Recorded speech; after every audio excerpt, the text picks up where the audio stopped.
Good afternoon, everyone. It is Thursday, April 11th, 2013. This is an East Coast Conservative video comment.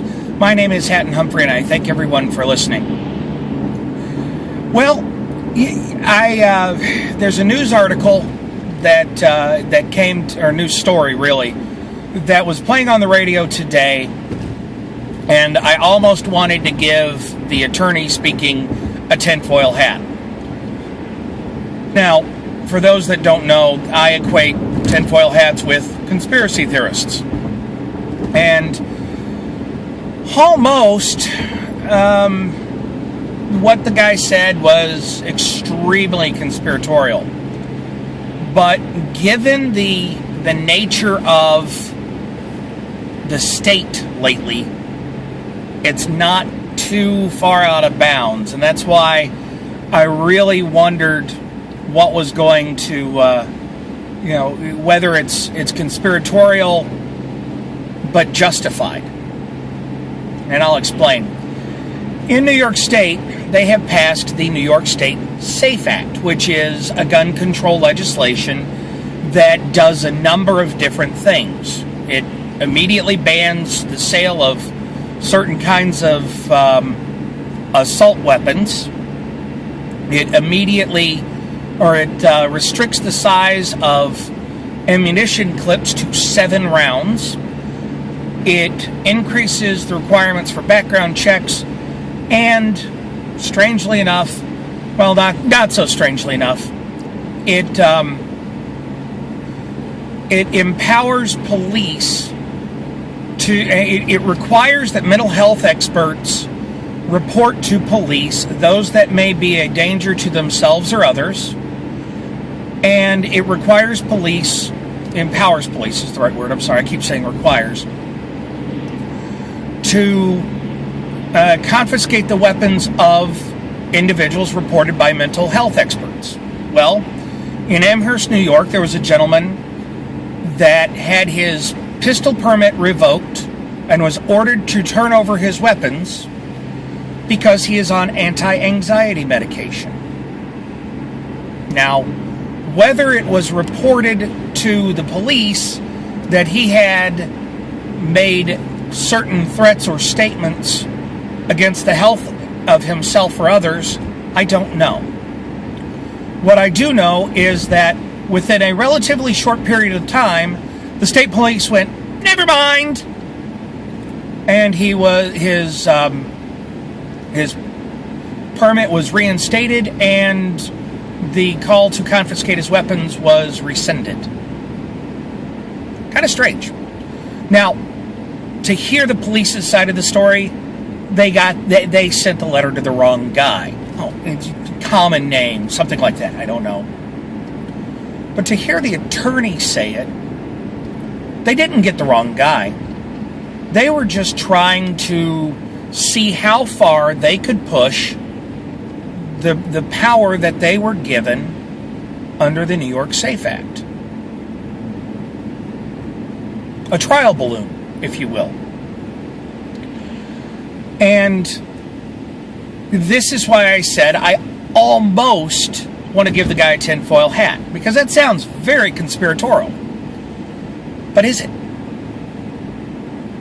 The thing with conspiracy theories is they generally start when there is a nugget of truth that gets wrapped around that gets wrapped with a lot of paranoia. So the truth is that there's a possibility that this attorney was right. Am I putting a lot of credence to it? Not really. But it is extremely distressing to me that we have a law in place that, without any investigation, without any due process, without any kind of check or balance, they can go, give me your guns. It's not there. And that very fact makes me worry. Makes me worry on many different levels, because what we've effectively said is it's too important to the safety of others to honor the rights of some. Now, had the state police done their due diligence, they would have realized, wrong guy. And it also brings up the question, if somebody being on anti-anxiety medication can have their pistol permit revoked solely on the fact that they're on anti-anxiety medication, there's not going to be a lot of people with weapons. Well, let me back up a minute. There's not going to be a lot of people that legally own weapons, because more and more there are prescriptions out there for medications growing every day. And so the trial balloon here, if you want to go with the attorney's theory, is one of control. It's also one of rights. You know, the Senate is right now, they just voted to begin debate on the new gun control legislation that's before them. It had been filibustered. Gee, there's a surprise. And what concerns me isn't so much the fact that they're trying to talk about gun control. What concerns me, and this ties back to the general theme of our podcast and of this show, where's the conversation? Where's the conversation to even begin asking the questions? Will it do any good? And who will it benefit? You know, look at the New York State SAFE Act and ask those questions. Will it do any good? Well, it got somebody's weapons. Yeah, the wrong person. And, you know, next question, okay. Should they have even put out that call to begin with? You know, because he's on antipsychotic, because he's on meds or anti-anxiety medications. Should that even, I mean, is that what have they defined as far as their qualifications to have your weapons confiscated? And more to the point, where does it put the trust of the American public with their government? I mean, if we have police going out and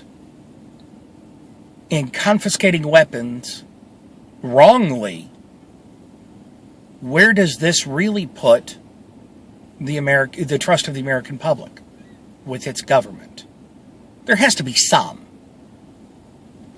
Quite honestly, it scares the dickens out of me. The Senate's debating the gun control legislation before them. They voted to have the conversation. I doubt they'll ask the logical questions. Let's hope that something good comes out of the conversations that they do have. Because without the good, it's all bad. And the trust of the American public in the government, and our ability to retain our freedoms, is quite honestly at stake. I want to thank you for watching. I want to thank you for subscribing to the channel. There's a button somewhere around here. I'd ask you to join us for our podcast if you like what you saw. You can find more information on the podcast and what we do, and see other videos, and listen to the 5+ years of podcast episodes at our website at eastcoastconservative.com. You can also follow us on Twitter at ECConservative. If you didn't like what you saw, we'll still invite you to join us, still invite you to be a part of the conversation, because you will probably hear different words in a different order. Have a great day, everybody.